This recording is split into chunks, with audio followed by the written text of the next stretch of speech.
com a série Largada Rumo ao Propósito. E hoje a gente começa essa série ajustando as velas quando Deus nos move ao novo. E eu quero começar a nossa série contando para vocês um pouquinho da história dessa empresa chamada Lego. O meu controle não está funcionando, se alguém puder me ajudar, por favor. Essa empresa chamada Lego, quantos de vocês conhecem essa empresa que cria pecinhas para você encaixar umas nas outras? Você faz uns bonequinhos assim, você faz umas cidades também, né, de Lego. Sabe o que eu estou falando, não é? A história começa em 1932, na Dinamarca. Um homem chamado Ole Kik, um carpinteiro simples, ele perde a esposa e ele fica sozinho com 4 filhos. 4 filhos pequenos, inclusive. O mundo estava em plena Grande Depressão, crise econômica, escassez, incerteza. E ele começa, então, a fazer brinquedos de madeira no fundo da sua oficina, nos fundos da sua casa. Nada glamuroso, nada grandioso, só um homem tentando sobreviver e manter os seus filhos ocupados enquanto ele trabalhava. Alguns anos depois, ele cria um nome para a empresa. E o nome que ele cria para a empresa é Lego, que vem de uma expressão dinamarquesa que significa brinque bem. Ou seja, desde o início, essa empresa ela foi pensada com um propósito. E em 1942, infelizmente, um incêndio destrói completamente a fábrica deste homem. Máquinas, estoque, projetos, tudo vira cinza. Mas a história não foi de crescimento constante, de vitórias o tempo todo. A história da Lego acompanha essas crises, essas mudanças de tempos, de momento, de eras. Mas, irmãos, um homem viúvo, 4 filhos, crise econômica, a fábrica dele queima. Eu fico imaginando quantos de nós, honestamente, diriam: chega, já deu, eu fiz o que pude. Mas esse homem, ele decide reconstruir. E alguns anos depois, ele faz algo que muitos consideraram loucura. Ele vai investir agora, só que ao invés de peças de madeira, ele vai fazer peças de plástico.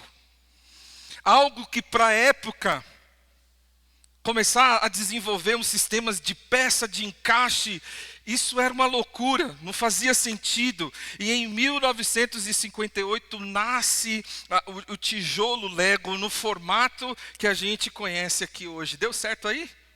Ainda não? O PowerPoint está na área de trabalho, eu já deixei aberto aí para ficar bem fácil. Tá bom? Se vocês não estiverem encontrando, está bem fácil aí na área de trabalho. Sai e vai é o título que está aí no PowerPoint, tá? Décadas depois, a Lego se torna um império. Presente em mais de 100 países, bilhões de peças vendidas por ano. Um dos brinquedos mais reconhecidos de todo o planeta. Só que no começo dos anos 2000, algo acontece. O mundo mudou. O mundo mudou. Irmãos, o mundo muda com muita velocidade o tempo todo. As crianças não estavam mais montando blocos, elas estavam no videogame, na internet, na cultura digital. A Lego começou tentando fazer de tudo. Parques, roupas, muitos produtos diferentes. A Lego chegou a perder o foco. E em 2003, 2004, a empresa então estava praticamente à beira da falência, acumulando cerca de 800 milhões de dólares em dívida. Valeu, obrigado, gente. Agora, veja só que paradoxo. Uma empresa gigante, uma história sólida, uma marca global, mas que quase desapareceu. Sabe por quê?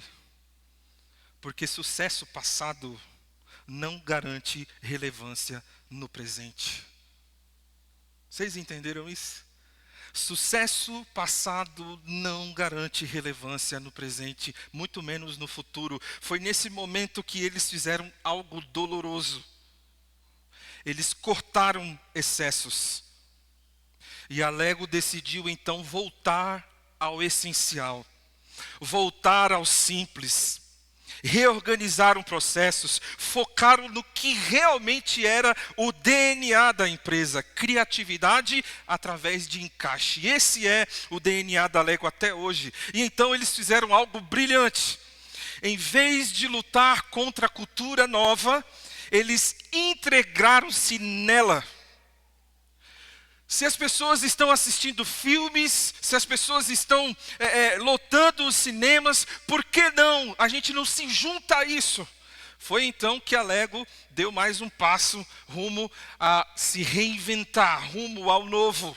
A Lego disse o seguinte: se vai lançar o filme do Batman, nós vamos fazer o Lego do Batman. Se vai lançar o filme do Star Wars, nós vamos lançar o Lego do Star Wars. E assim foi. E o que acontece? A Lego se torna novamente uma das empresas mais lucrativas e influentes no mundo todo. Irmãos, só para vocês terem noção, a Lego está presente em mais de 130 países. Isso daqui é o parque da Lego, né? 130 países, ou seja, praticamente em qualquer lugar do mundo alguém está brincando com as mesmas peças.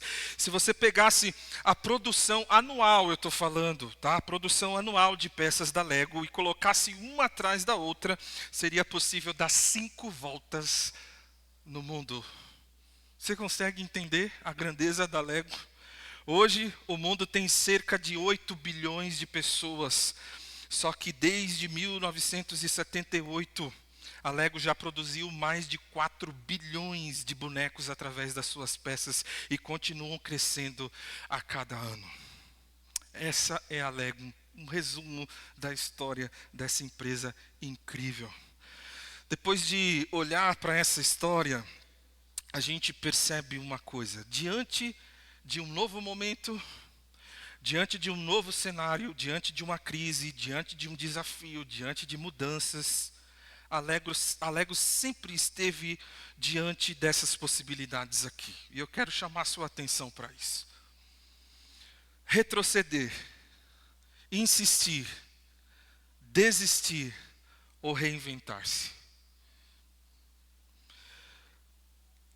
A Lego poderia muito bem voltar para o passado e pensar: vamos fazer como antes. Vamos voltar a produzir peças de madeira. Quem sabe a gente volta para o auge. Naquela época dava certo. Se a gente recuperar o modelo antigo, tudo vai se resolver. Não, não ia se resolver. Outra opção é insistir.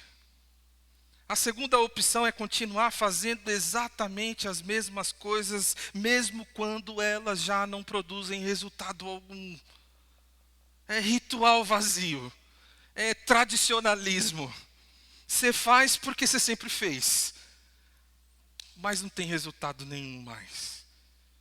Tem gente que está plantando a mesma semente e quer colher frutos diferentes. A sabedoria fala que isso é tolice. Não faça a mesma coisa esperando resultados diferentes. Mas, irmãos, também existe a possibilidade de desistir.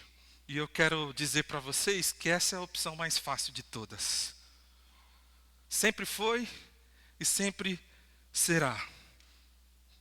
Muitas vezes nós pensamos em desistir. Nós dizemos: não dá mais, nós vamos parar, acabou. Vamos começar outra coisa, vamos encerrar um ciclo. Tá na moda isso hoje, né? Vamos encerrar um ciclo. É tipo um modo, né, mais gentil de você falar: acabou, já era, não dá mais, né? Mas desistir nunca constrói futuro. Desistir só interrompe histórias. É isso que desistir faz na nossa vida. Por fim, a gente tem a possibilidade de reinventar. E eu digo para você, essa opção é a opção mais difícil. Reinventar-se. mais difícil, mais desconfortável. É a possibilidade, a opção que exige muita fé, mas exige também coragem, exige também humildade. Reinventar-se não é abandonar a identidade. Tem muita gente que pensa isso, né? Está mudando tanto, vai perder a essência. Não, a gente não precisa perder a essência. Reinventar-se não é abandonar a identidade, irmãos. O cenário mudou, então eu preciso aprender uma nova forma de viver o mesmo propósito. Foi isso que a Lego fez. Ela continuou sendo Lego, continuou acreditando na criatividade, mas precisou mudar a forma de atuar no mundo. Percebam que isso não é apenas sobre empresa. Não, eu não estou aqui para dar uma palestra sobre empresas hoje, fica tranquilo. Eu estou aqui para pregar a Bíblia. Eu estou aqui para pregar a palavra, mas a gente pode aprender muitas coisas com esse exemplo. Isso aqui, irmãos, vai muito além de uma história corporativa. Isso diz muito sobre nós. Sobre eu, sobre você. Momentos em que o cenário muda. Momentos em que aquilo que antes funcionava já não funciona mais. É nessas horas que nós também temos essas escolhas diante de nós. E isso se aplica a todas as áreas da vida. No casamento, você também tem a opção de retroceder, de insistir, de desistir ou reinventar-se. E o meu controle, acho que é um sinal da gente comprar um controle novo. Amém, irmãos? Está na hora de se reinventar, não é? Não está funcionando de novo aqui, gente. Por favor, me ajuda aí. Irmãos, quando o nosso casamento está em crise, a opção mais fácil é desistir.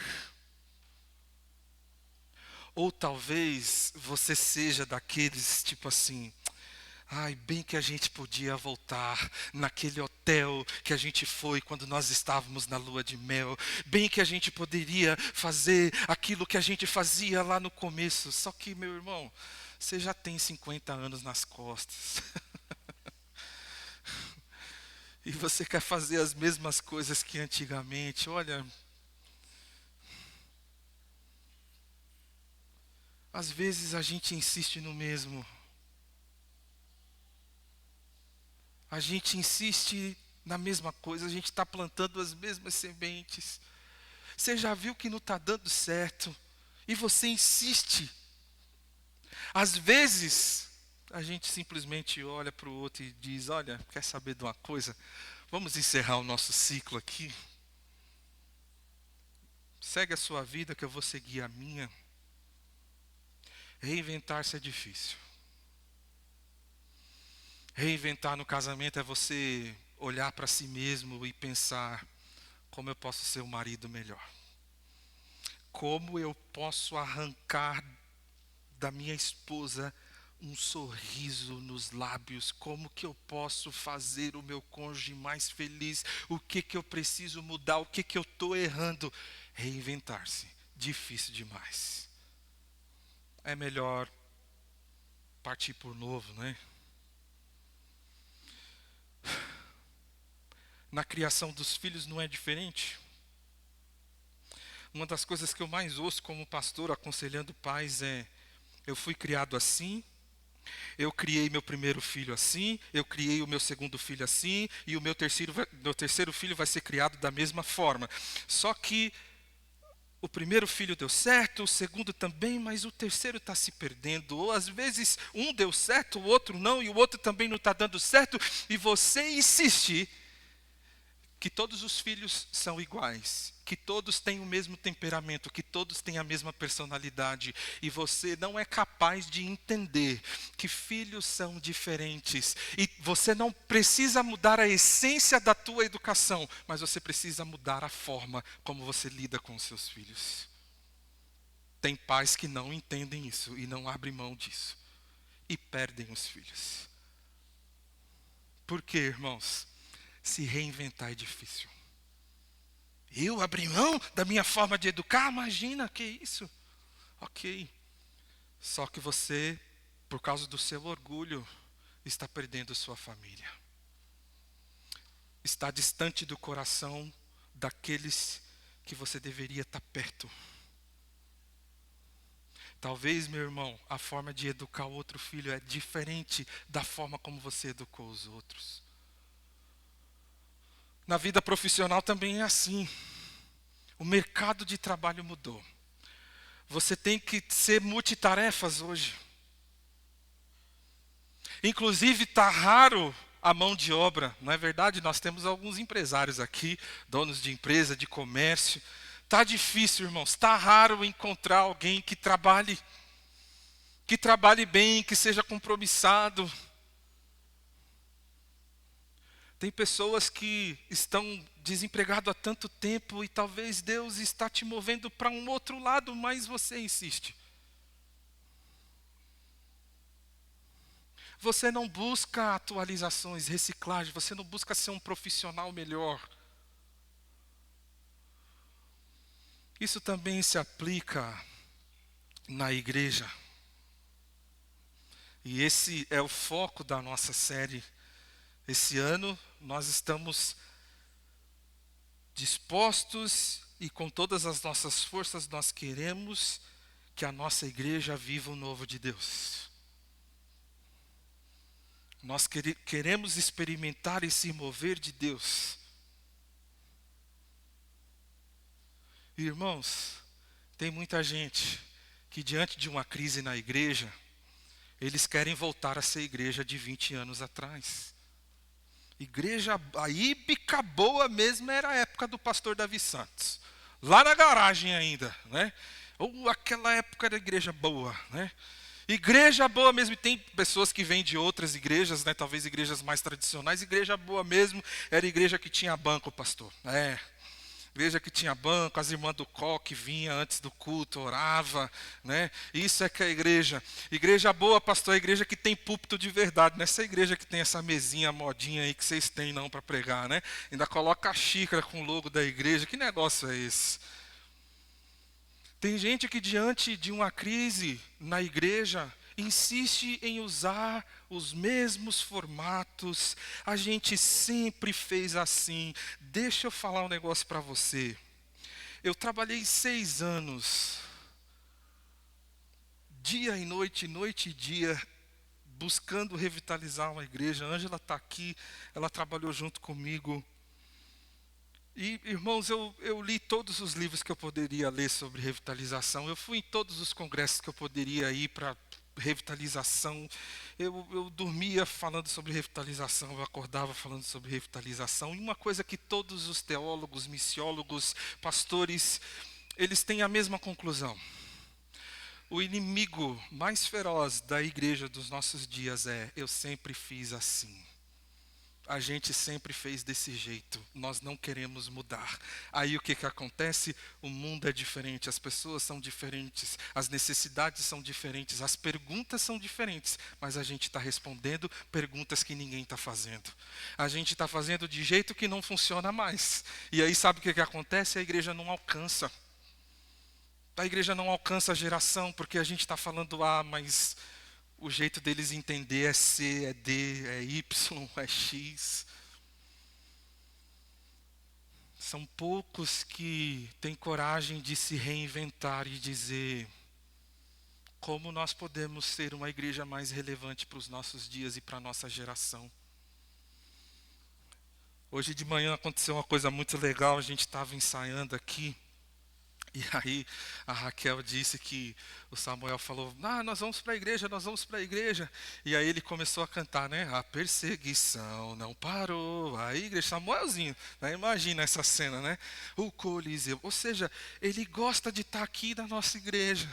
Essa música faz sentido para ele. Eu olhei para ele assim e falei: se você está feliz, eu estou feliz demais também. Eu cumpri minha missão. Sabe por quê, irmãos? A gente não tem que construir uma igreja para nós.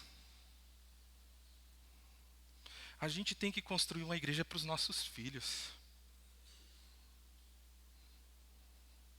A gente tem que construir uma igreja que os nossos filhos tenham prazer de estar nela. Mas tem gente que prefere ver tradição do que ver seus filhos na igreja. Tem gente que tem dificuldade de se reinventar.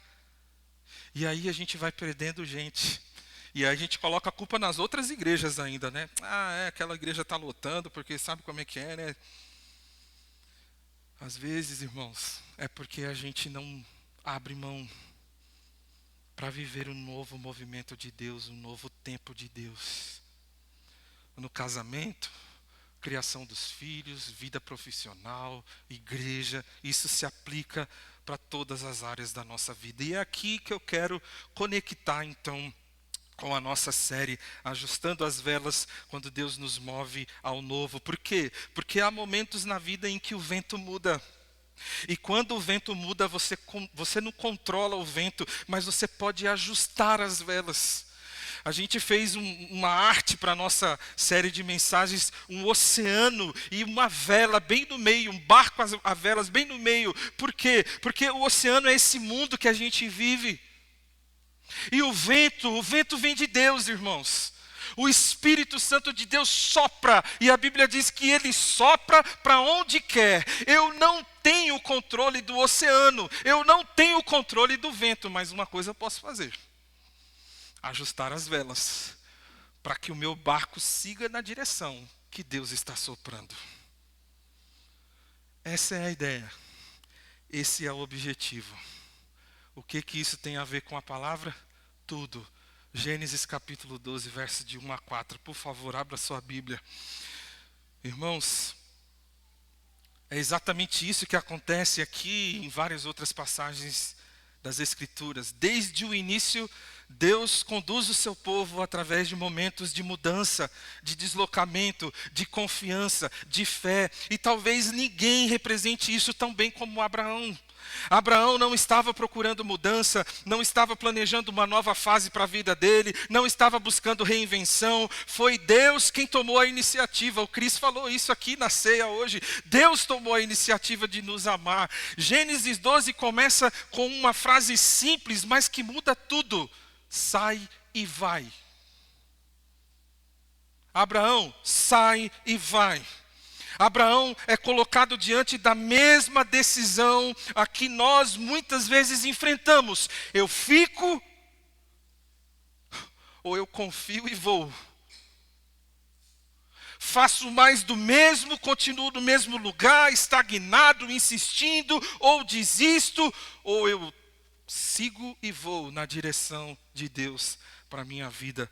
A palavra do Senhor diz assim: então o Senhor disse a Abraão: sai da sua terra, do meio dos seus parentes e da casa do seu pai, e vá para a terra que eu lhe mostrarei. Farei de você um grande povo e o abençoarei.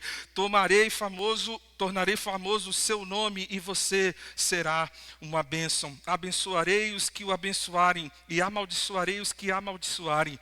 Por meio de você todos os povos da terra serão abençoados. Então Abraão partiu como lhe ordenara o Senhor, e Ló foi com ele. Abraão tinha 75 anos quando saiu de Harã. Você pensa que é velho demais para mudar? Todo tempo é tempo de mudar.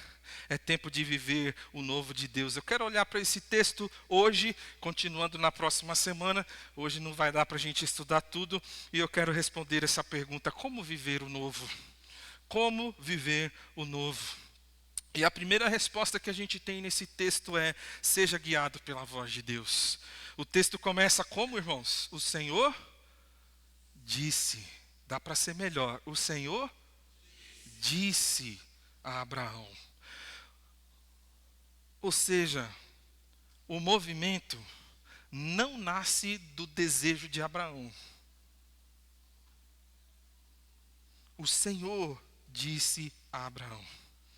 O movimento nasce da voz de Deus.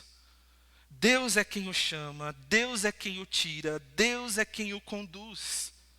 Foi Deus quem falou, e quando Deus fala, irmãos, a história muda. Deixa eu mostrar isso para vocês de uma maneira bem prática aqui. No Gênesis, toda vez que Deus fala, algo é criado, algo é transformado ou algo é redirecionado. Nova direção.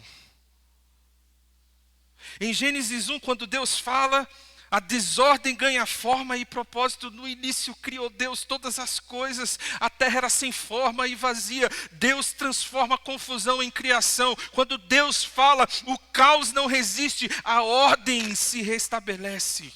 Esse é o nosso Deus, que do nada cria tudo, que do caos traz ordem, apenas com o poder da sua voz. Em Gênesis 3, quando tudo parecia perdido, Deus fala e Ele anuncia a esperança. O pecado entra na história, mas Deus responde com uma palavra de graça. Em Gênesis 3, quando tudo parecia perdido, Deus fala e Ele anuncia a esperança. Vai vir alguém que vai pisar na cabeça da serpente, fiquem tranquilos.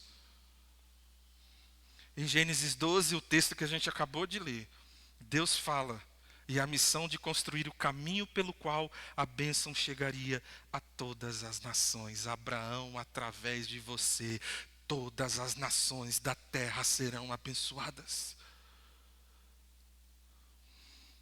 Isso nos ensina algo essencial.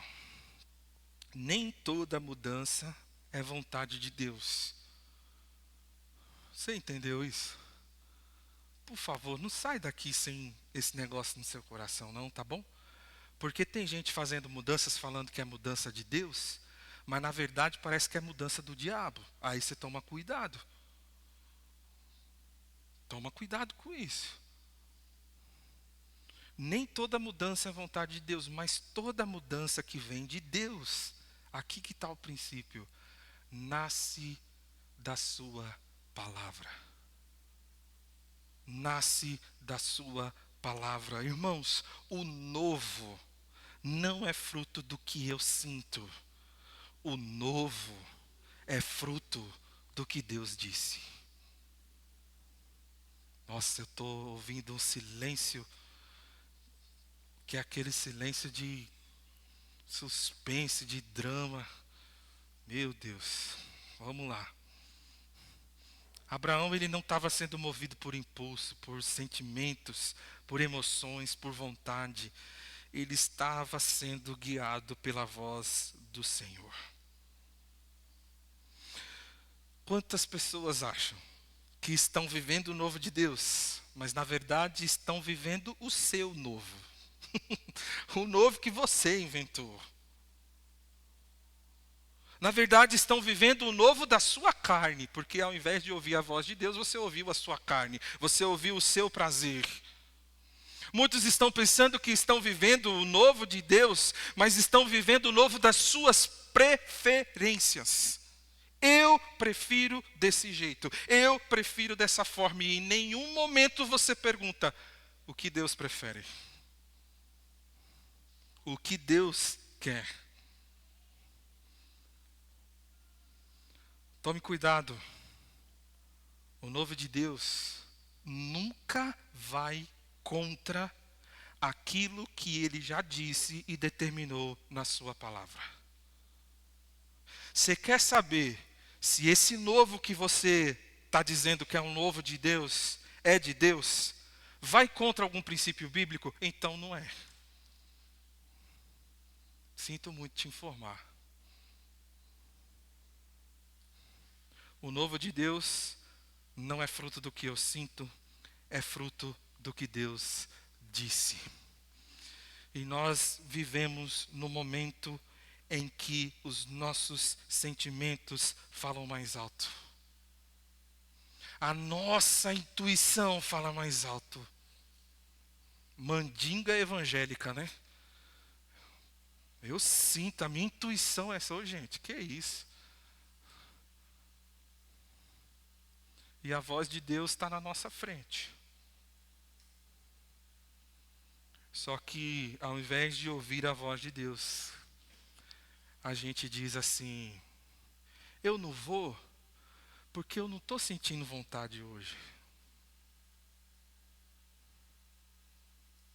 Eu não faço porque, sabe de uma coisa, eu estou tão desanimado, não estou sentindo, sabe, que é de Deus. Porém, irmãos, eu quero chamar sua atenção para um negócio muito interessante aqui, enquanto eu estudava esse texto. Foi algo que Deus trouxe ao meu coração e eu quero muito que você preste atenção nisso daqui. A gente nunca pode interpretar um texto sem o seu contexto. É algo que eu tenho batido na tecla aqui sempre. Gênesis 12 não é um texto isolado e solto nas Escrituras. Ele tem um contexto que vem antes. Ele tem um contexto cultural, gramatical e tantas outras coisas. E é interessante que Gênesis 12 é o contraponto, é um contraste de Gênesis 11. Por que eu falo isso? Porque em Gênesis 11 nós temos a história da Torre de Babel, certo?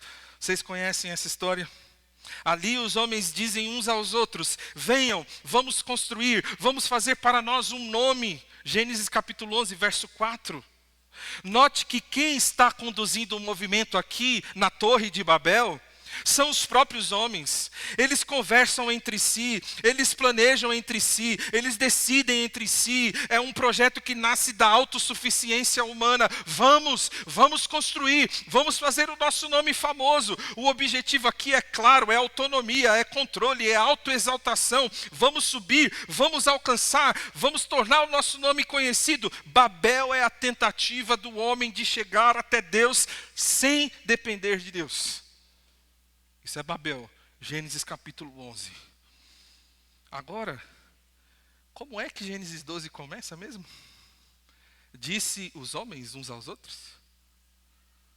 Como é que começa, gente? O Senhor disse. Ou seja, enquanto Babel é um movimento humano, Gênesis 12, o chamado de Abraão, é um movimento divino, é um movimento de Deus. Em Babel, o homem tenta subir. Em Abraão, Deus desce para chamar. Em Babel, o homem quer fazer um nome para si. Em Abraão, Deus diz: eu farei o seu nome grande, Abraão. Eu farei. Em Babel, o movimento nasce do orgulho. Em Abraão, o movimento nasce da graça. Em Babel, a construção baseada em segurança humana. Em Abraão, há uma caminhada baseada na confiança em Deus. Babel diz: vamos construir algo que nos proteja. Deus diz a Abraão: sai da sua segurança, Abraão. Sai da sua zona de conforto. Eu não estou interessado com a sua segurança. Babel busca estabilidade sem Deus. Abraão aprende a viver dependente de Deus. E aqui está uma grande verdade. Existem duas maneiras de viver. Gênesis 11 e Gênesis 12. Ou nós construímos a nossa própria Babel. Uma vida controlada, uma vida previsível, autônoma, onde nós tentamos garantir tudo. Ou a gente vive como Gênesis 12. Ouvimos a voz de Deus e caminhamos como Abraão, em dependência, fé e obediência. Quem é você? Como você tem vivido, meu irmão e minha irmã? Sua vida parece mais com Babel ou parece mais com o movimento de Deus? Enquanto Babel sobe tentando ser grande, Abraão caminha confiando que Deus é grande. Deus é grande. Humanamente falando, o que Abraão faz não tem sentido algum. Não é estratégico, não é confortável, não é seguro, é loucura. É arriscado, é imprevisível. Deixar terra, parentela, segurança econômica para ir para um lugar que você nem sabe qual é.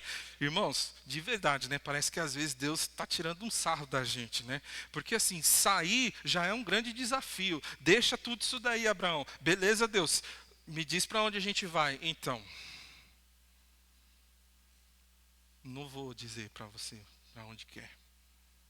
Sai e vai. Nem o destino você vai saber. Mas, irmãos, ele só fez o que fez por uma razão. Por uma razão. Abraão faz essa loucura por uma razão. Foi a voz de Deus.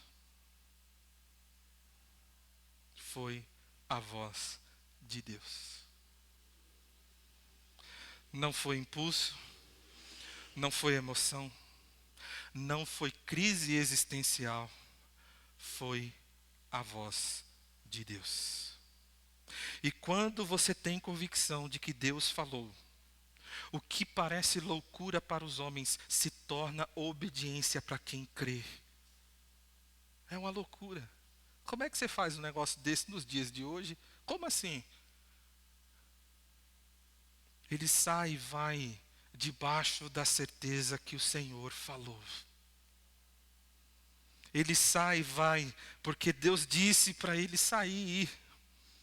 E isso faz toda a diferença, meus irmãos. Faz toda a diferença.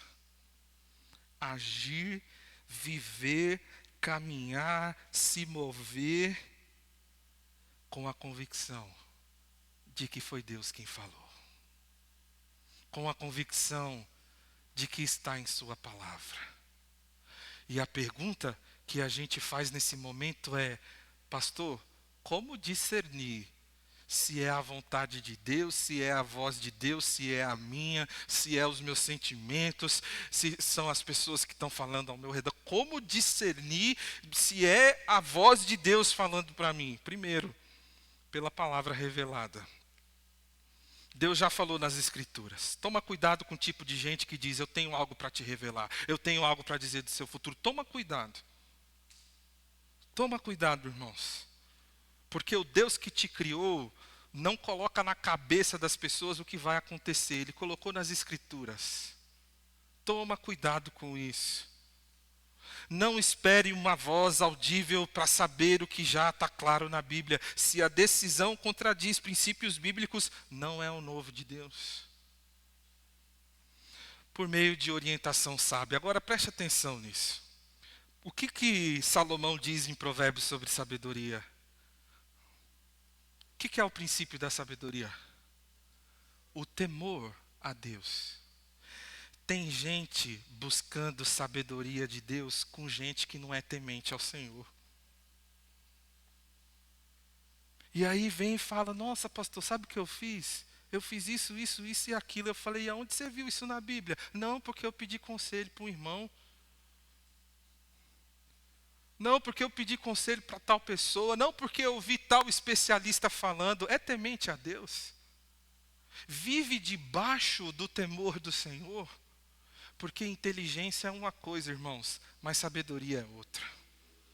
Tem muita gente guiando os seus negócios, tem muita gente guiando os seus filhos, tem muita gente orientando sua família debaixo de conselho de gente que não teme ao Senhor. Mas também você pode discernir a voz de Deus por meio da oração que alinha o coração. Oração não é convencer Deus do que eu quero. Deus, eu quero isso. Senhor, faz isso, faz aquilo. Mas a oração é o movimento pelo qual Deus alinha o nosso coração à vontade dEle. Oração de fé, como nós estudamos hoje na escola dominical com os adultos, não é falar para Deus o que Ele tem que fazer. Quem tem fé, ora: Senhor, faça a tua vontade. 3 maneiras práticas de você discernir a voz de Deus no seu coração: pela palavra revelada, por meio de orientação sábia e por meio da oração que alinha o nosso coração a Deus e à vontade do Senhor. Então, depois de olhar para Abraão, a pergunta não é mais sobre ele. A pergunta agora é sobre você. A pergunta agora é sobre nós.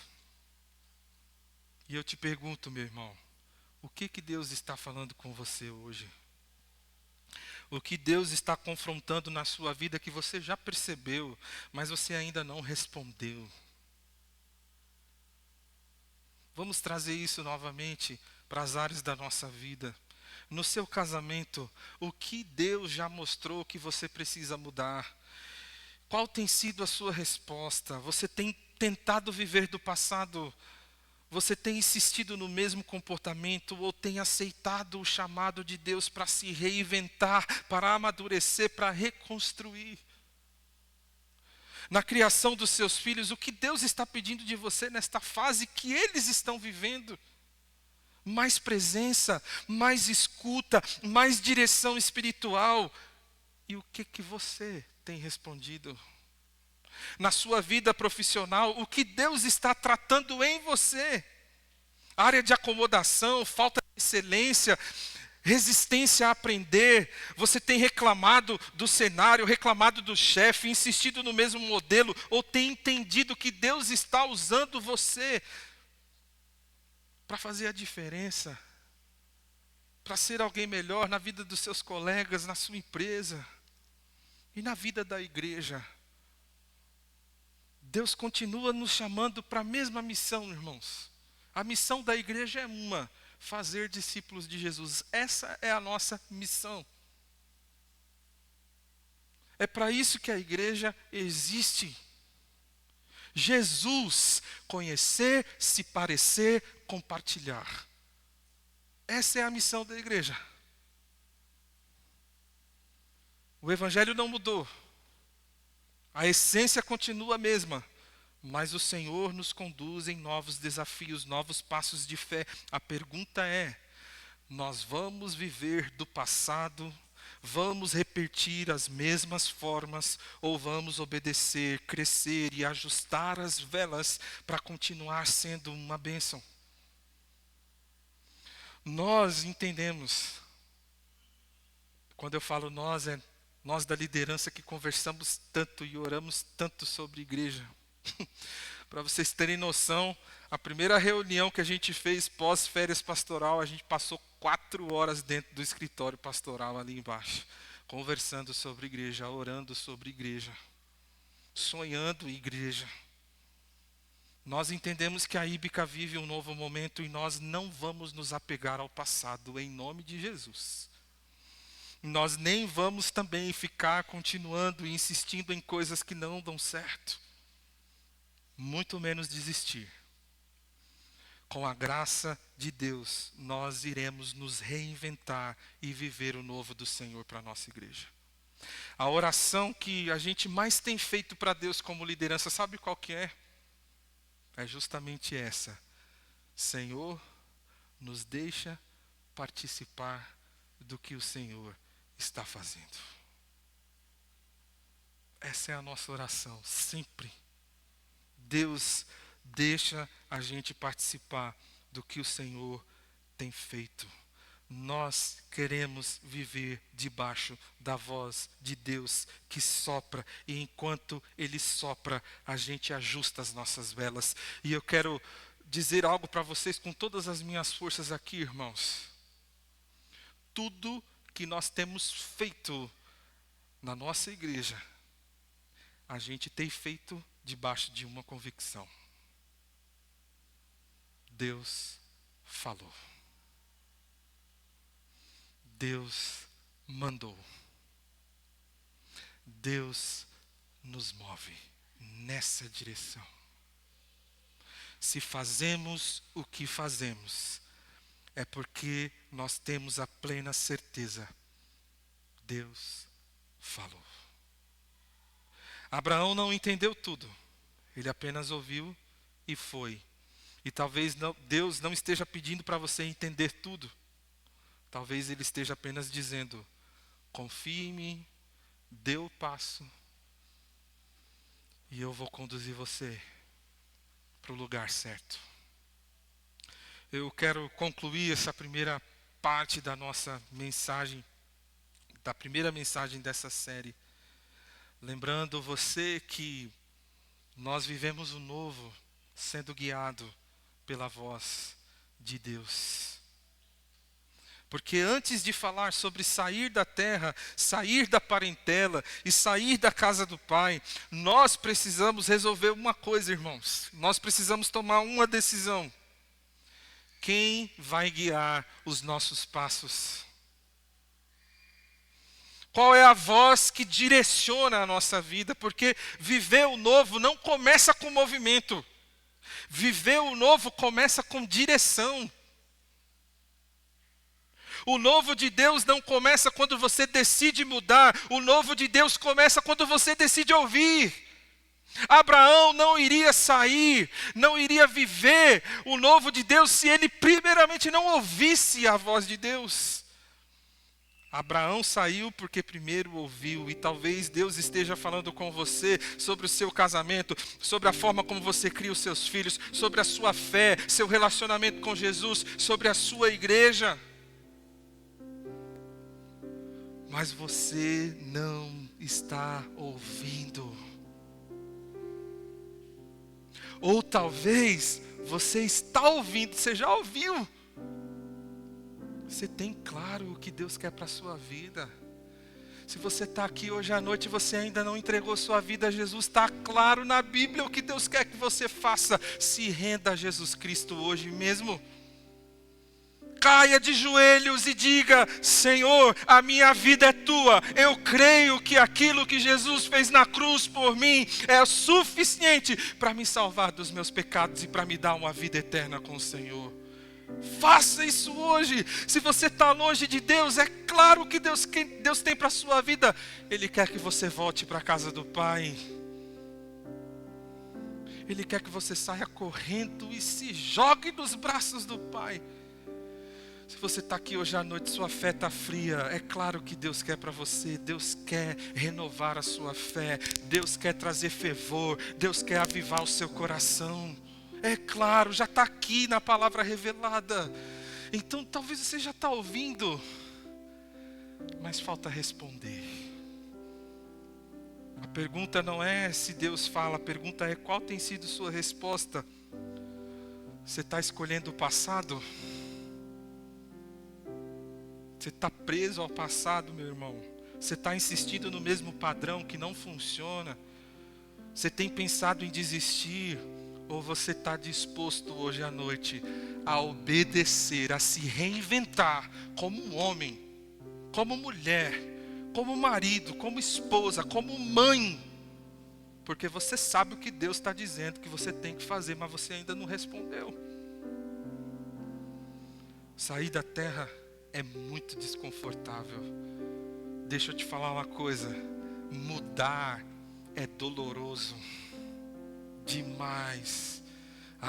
Irmãos, como eu amo fazer as mesmas coisas. Como eu amo minha rotina e pelo mesmo caminho de sempre. O meu sofá maravilhoso. Nossa, como eu amo isso, como eu amo minha casa. Mas muitas vezes Deus diz para mim: sai e vai. Porque para viver o novo é desconfortável, é doloroso. Você tem que abrir mão, você tem que baixar sua bola, você tem que admitir que está errado. Mas tudo isso só faz sentido quando você tem uma convicção clara. Foi Deus quem disse. Foi Deus quem disse. E Deus está dizendo para você hoje à noite: o que você precisa fazer? Se você hoje à noite aceitar esse desafio, faça essa simples oração: Senhor, eu quero ouvir a tua voz e te obedecer. Eu quero ajustar as velas para viver o mover do Senhor na minha vida. Às vezes, o melhor de Deus não vai ser mais confortável, não vai ser mais fácil, mas é sempre o melhor. O barco, ele está seguro no cais, mas o lugar dele é no oceano. E muitas vezes o oceano vai estar empurrando você para um lado e para o outro.